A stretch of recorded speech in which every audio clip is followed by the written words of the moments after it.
jangan bikin bingung. Udah. Kalau nggak mau, nggak bisa ngaku, merasa oke, itu lebih bagus, sangat bagus. Mundur. Presiden Joko Widodo bahwa Anda sebagai seorang presiden telah gagal menjadikan Indonesia lebih baik.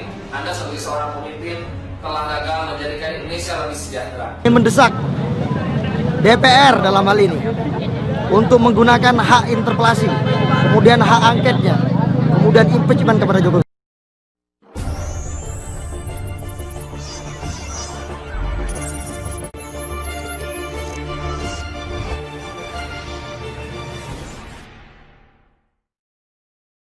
Mendesak DPR dalam hal ini untuk menggunakan hak interpelasi, kemudian hak angketnya, kemudian impeachment kepada Jokowi. Oleh Semit Al-Hadar, Gelora.co.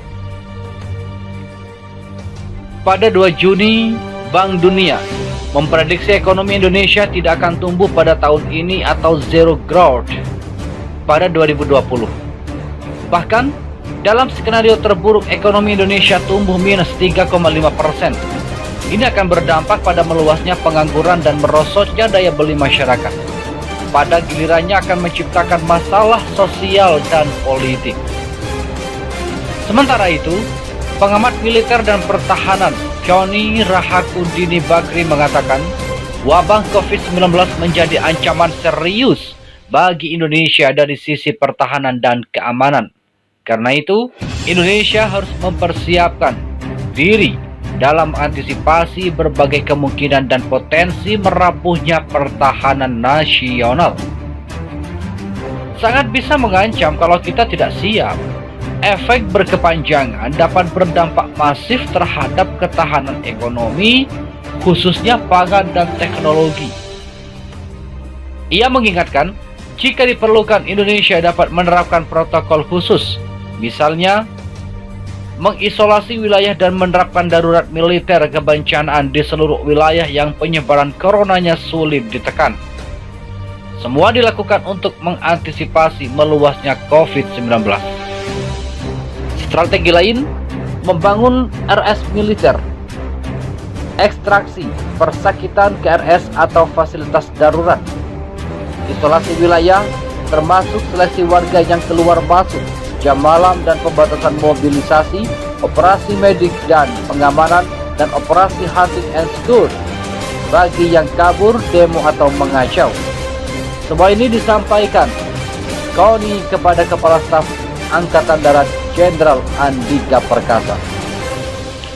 Ketika KONI menyarankan itu, Indonesia belum separah sekarang. Itu dapat dilihat dari belum ditetapkannya status darurat kebencanaan nasional.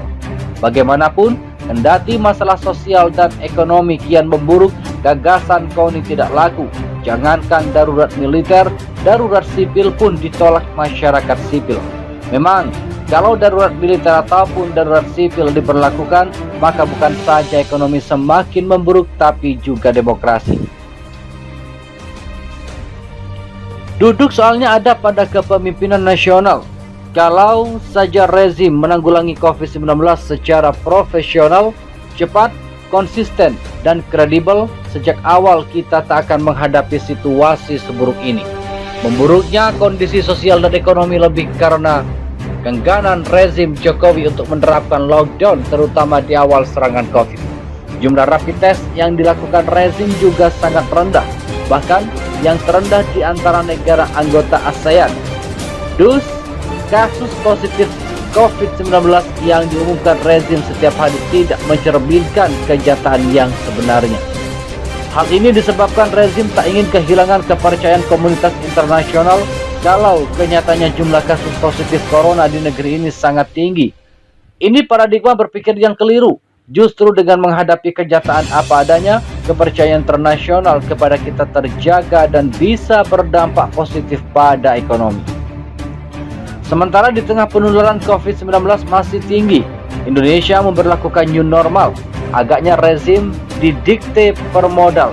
Memang COVID-19 telah memukul dunia usaha tanpa belas kasihan, dan dikabarkan kalau PSBB masih diberlakukan, pada Juni ini satu demi satu perusahaan akan kolaps. Dengan demikian, penerimaan rezim dari pajak menurun, pengangguran melejit, dan daya beli masyarakat anjlok. Ini dapat berdampak buruk pada masalah sosial yang dapat berujung pada turbulensi politik. Atas dasar inilah rezim memberlakukan new normal dengan tujuan memutar roda ekonomi sekaligus menanggulangi corona. Namun, ini kebijakan yang berbahaya bila negara-negara yang telah memberlakukan new normal seperti Korea Selatan yang terpaksa harus membatalkannya karena serangan gelombang kedua COVID-19, padahal negara itu sebelumnya telah berhasil meminimalkan kasus corona. Dampak gelombang kedua COVID-19 bagi Indonesia akan lebih dahsyat. Pasalnya, masyarakat tidak disiplin menerapkan protokol kesehatan. Orang masih berkerumun di mana-mana tanpa masker, di kendaraan umum juga orang masih berdesak-desakan. Rezim mestinya tahu masalah ini, tapi menutup mata karena lebih fokus pada upaya menghidupkan ekonomi.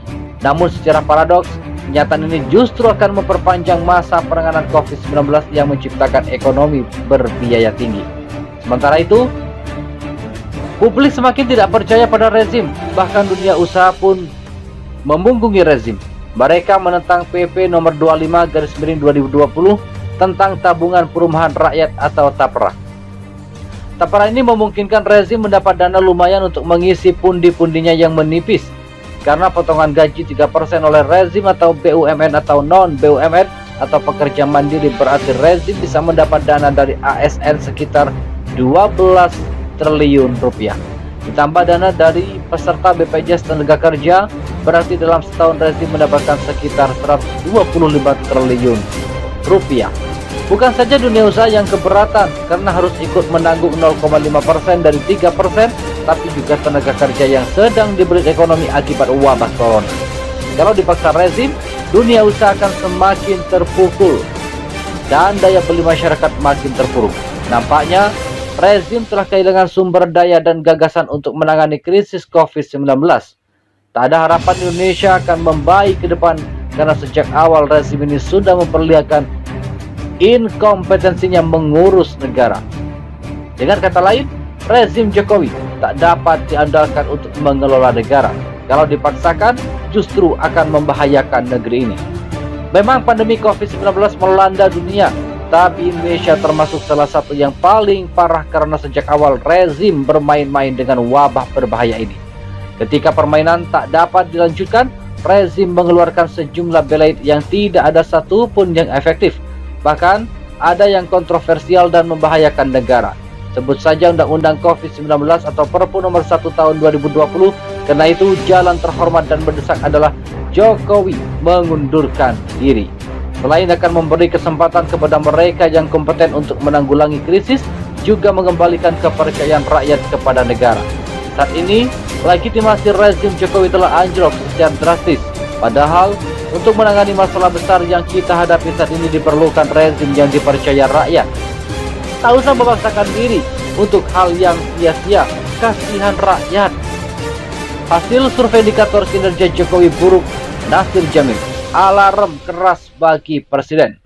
Lembaga Survei Indikator Politik Indonesia menyebutkan kinerja Presiden Joko Widodo di mata masyarakat menurun dibandingkan kinerja gugus tugas percepatan penanganan virus corona baru atau COVID-19. Menyikapi hal tersebut, politisi PKS Muhammad Nasir Jamil menyampaikan bahwa survei tersebut dilakukan untuk menguji kebijakan Presiden terkait penanganan COVID-19. Ujiannya dimaksudkan, kata Jamil, apakah kebijakan Jokowi berpihak pada kepentingan masyarakat atau tidak, dan juga kebijakan tersebut dapat diterima atau tidak bagi masyarakat. Ternyata kan survei itu menunjukkan hasil sebaliknya, bahwa masyarakat justru menilai dalam menangani pandemik ini, pemerintah Jokowi ini justru bekerja buruk. Bahkan mayoritas responden menginginkan PSBB ketimbang new normal, ujar Nasir kepada kantor berita politik Ermol Senin 8 Juni. Dari hasil survei tersebut, Nasir mengatakan sebagai peringatan bagi pemerintah terutama Presiden Joko Widodo untuk dapat mengevaluasi kebijakannya. Ini sebenarnya alarm keras bagi pemerintah Jokowi untuk mengevaluasi kebijakan-kebijakannya. Meskipun hasil survei ini tidak melihatkan seluruh rakyat Indonesia, tapi paling tidak survei ini mencerminkan sikap masyarakat Indonesia atau rakyat Indonesia terkait dengan COVID-19 paparnya. Disinggung mengenai adanya isu pemakzulan Presiden Joko Widodo semakin nyata lewat hasil survei yang mengindikasikan kinerja buruk saat penanganan COVID-19. Nasir justru berpandangan lain bahwa pihak oposisi tidak pernah mewacanakan ada pemakzulan Presiden Jokowi. Soal pemakzulan, di kubu oposisi sendiri tidak bicara soal pemakzulan,